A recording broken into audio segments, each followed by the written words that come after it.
Welcome back to another episode of the YUKILLINMESMALLS podcast. It's been a minute, you guys. It's been over a month since I dropped an episode.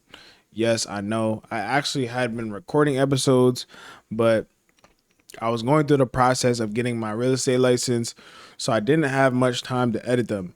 But yes, I will be back consistently posting clips, videos, and everything under the sun.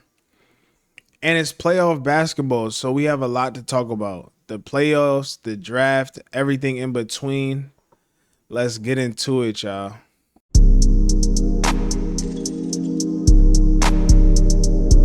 To check in, we're recording this mid-Sunday. The Cavaliers just dropped a second game in a row to the Toronto Raptors. And we'll talk about that first because we all know what the narrative is that surrounds James Harden's name. He is a choker.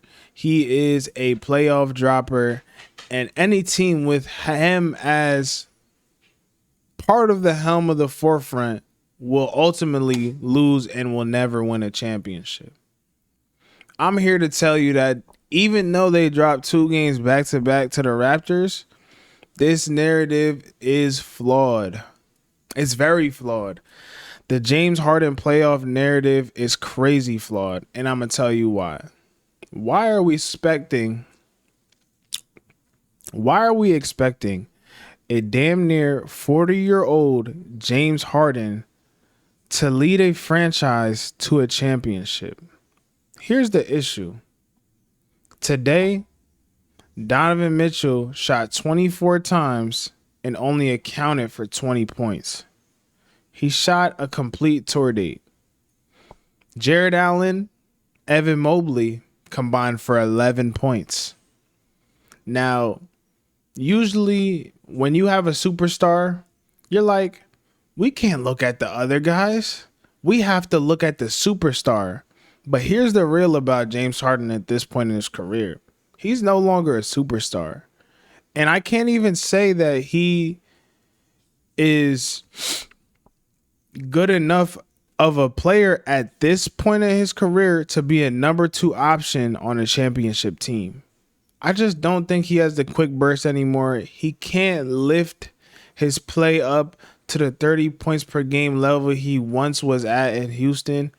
And for him to even have any figment of a chance at a championship, he would have to be the 3rd option or worse, with other playmakers around him to alleviate the pressure that is put on him when he's asked to be the number 1 option like he was asked to be today, with all of those counterparts playing so terribly, or the number 2 option even, which he's asked to do on this Cavs team currently, but we all know he can't be that number 2 option.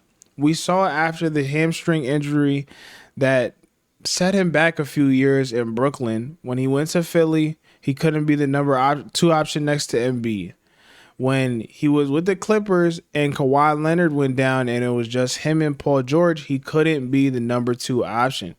I just don't think it's viable for a championship contender to have James Harden as a number 2 option. And that's coming from a James Harden fan. I am one of the biggest James Harden fans and have been since those OKC Rockets days. Since he first was proving people wrong for having him traded for Kevin Martin. But at the end of the day, guys,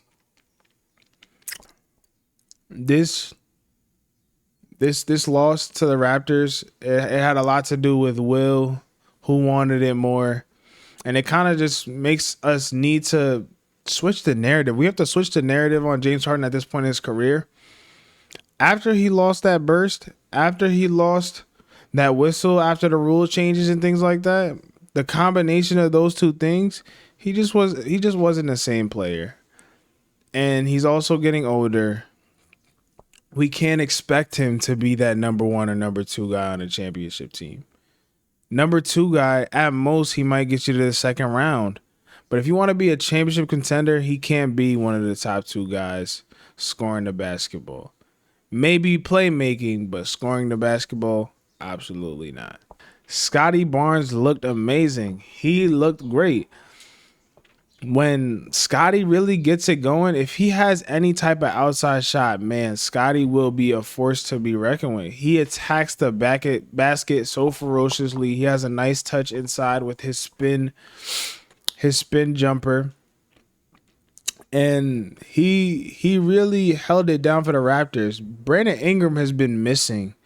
We don't even know where Brandon Ingram's at. I don't know what's happening with the situation. He's been speaking about how Glorilla, makes him feel a certain type of way. So he's kind of tired all the time and stuff like that. But he got to pick it up. This is the second playoff series that we've seen Brandon Ingram just play completely terrible or just go ghost. The effort level isn't there. The shot making isn't there. This isn't the same Brandon Ingram that we're used to seeing in the regular season. Now, the third and final narrative that I want to take away from this game between the Cavs and the Raptors is that I think that reporter that said you can't win with a small guard at the helm of your championship team might have been right. And we might owe her an apology, guys. There is no reason Donovan Mitchell and Jalen Brunson should be in tied up series with the Hawks and the Raptors. I think the Knicks and the Cavs are just better teams. They're deeper teams, and I think they just have more talent on each side of the ball. But the common denominator for both of those teams is they have a small guard as the lead player, as the superstar. And honestly, not only does that leave you susceptible to be attacked, as you've seen in the game today, they were looking for Donovan Mitchell. Harden is always the person that gets the bad rap for defense, but Scotty wanted Mitchell on him.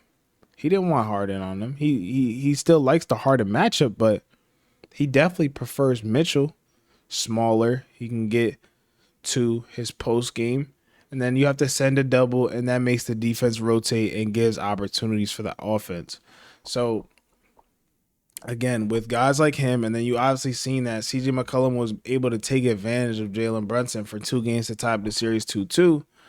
Two teams that don't have any business being in a long series are in a long series because defensively, the small guard is just not a good look. And the more and more as we get Wembanyamas and Cooper Flags and different guys that are over 6'8", 6'7", playing with guard skills and things of that sorts, we're going to have less small guards. It's just going to happen. Like, they're not fit enough to keep up with those type of guys. They're going to get picked off in a playoff series one by one. And I just don't think it's going to be able to win a championship if you do have that person as your number one. Let's talk about how Nikola Jokic may be the most PR protected superstar in NBA history. Not only have we not seen any news, any backlash for Jokic going down 3-1 to a Timberwolves team that has no business beating them without their superstar Anthony Edwards, but we just haven't seen any criticism when it comes to Jokic since he won that NBA Finals. And I saw a statistic. Jokic played 0 50-win teams en route to winning that NBA Finals. That is a crazy stat, y'all. We can name a whole bunch of other superstars that never had that luxury, don't have any rings, and had to play teams like the Warriors, teams like the Cleveland Cavaliers when Brown was at his peak. But we don't see a lot of teams go on a path to the NBA Finals without seeing a 50-win team. And that's what Jokic did when he won his NBA Finals. We can also say that the goalpost has moved for him a lot when it comes to his MVPs. but that's a different discussion. But when we're talking about how great he is as a player, you can't deny he's still a Hall of Famer for sure. But when it comes to how highly we rank him, I think we need to pump the brakes on that.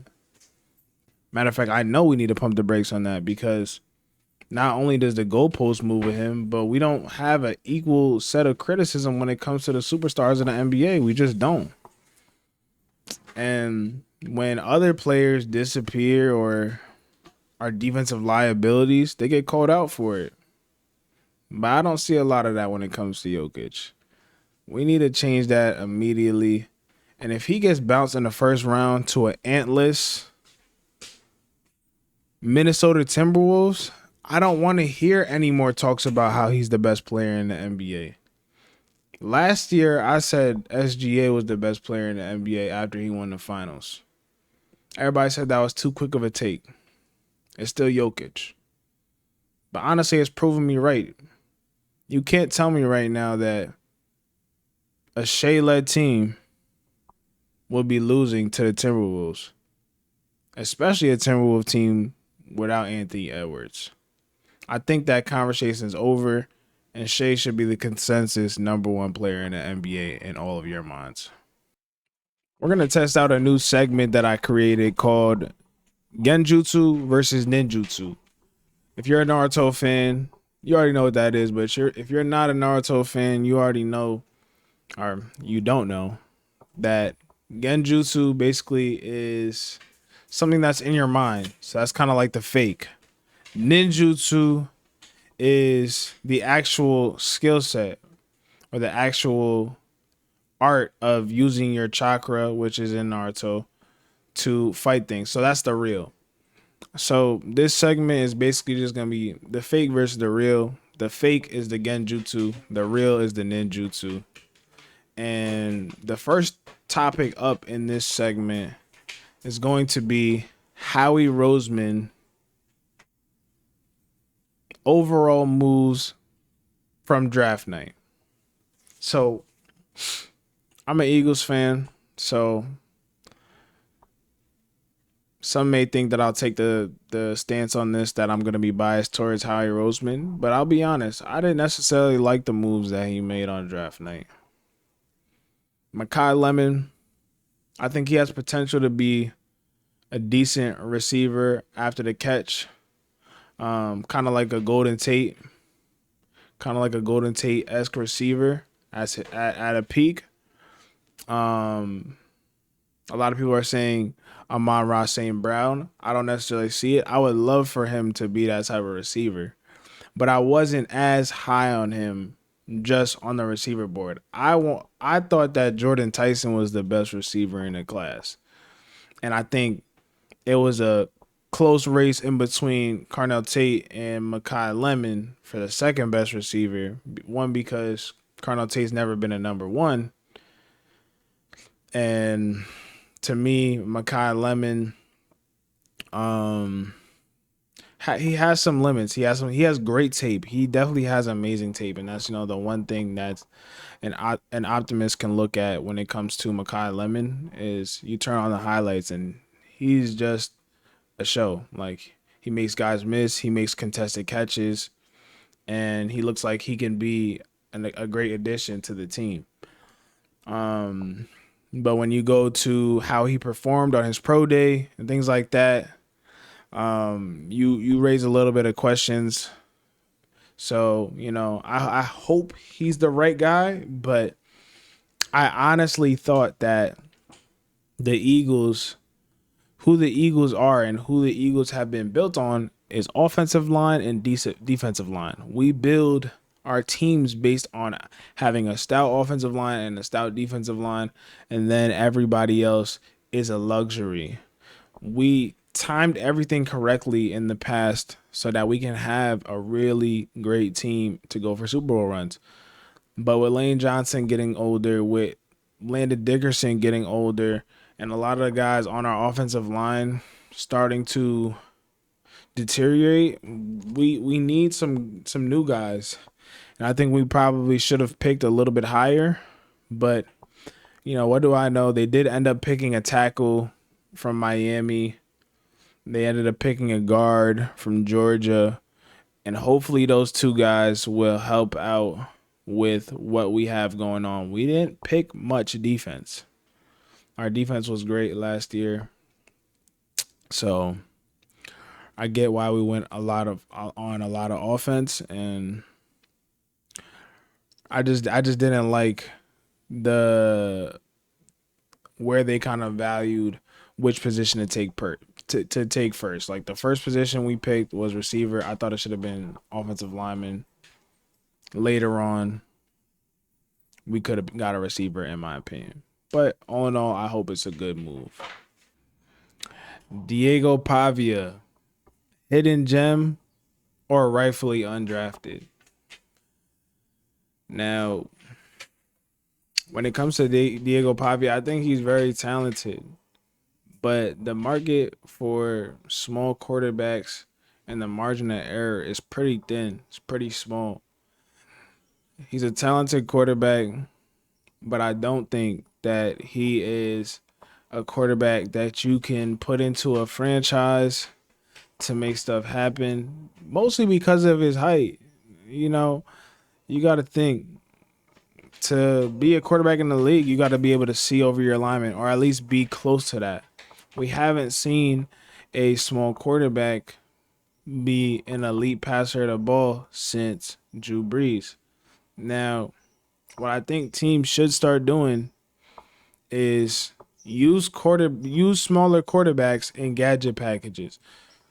So I know Taysom Hill isn't as small as those guys, but you can use smaller quarterbacks in a gadget type of way, like the Saints use Taysom Hill to impact different games.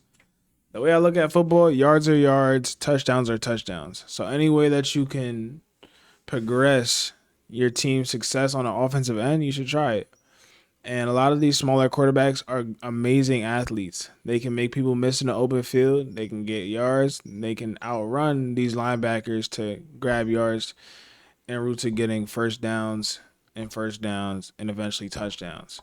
So I think Diego Pavia, as talented as he was in college, I don't think it was a stretch for him to get undrafted. I think small quarterbacks under 5'10", 5'11", don't really have room to be a franchise leading quarterback in the NFL currently today. There's no team that I can see beating the Oklahoma City Thunder so far in the NBA playoffs. They've played pretty good, and their whistle has probably been even better. We have to stop the antics of Lou Dort. It's not helpful to the game, and we have to stop the unnecessary whistle. With that being said, though, I think that they are still the better team or the best team in the NBA, and the West is absolutely blowing out the East at this time of the year. The Celtics losing a game at home to an Embiid-less Sixers. That's just something you can't do as a Celtics team. The Cavs, who were number 2 in contenders on Kalshi, just dropped another game to have the series tied against the Raptors team that have no business of being in a series with them. And the New York Knicks. And the series with the Jalen Johnson and CJ McCollum led Hawks. Again, like all series that shouldn't be dragged out, but are being dragged out because of lackluster play by the big four in the East this year, which was the Knicks, the Cavs, the Celtics, and the Pistons. I don't expect the Pistons to do anything because they don't have that second scoring option. So they could likely lose this series to the Magic, or if not, lose in the next round to whoever is going to be the Cavs or the Raptors. But the East, just they're not going to be ready for whoever comes out the West, whether that is the Thunder or the Spurs, to me, who look like the favorites. And now this honestly opens up a path for the Lakers. It does. If that series is called evenly, they will have a shot to beat the Oklahoma City Thunder. Now, Is it a great shot? Nah, I still think the Thunder are still winning the championship, but they have a shot if they play a lot better than they did in that regular season matchup. I mean, things are different in the playoffs, but yeah, they definitely have a shot to overtake them. I honestly think the Western Conference side of the playoffs is a one side bracket. That is the NBA playoffs, the Western Conference playoffs. The East is going to be a complete waste of time. None of those teams have a chance of winning an NBA championship. Like always, y'all, I appreciate y'all for joining, liking the video up. Please like and subscribe. And I'm going to catch y'all in the next one.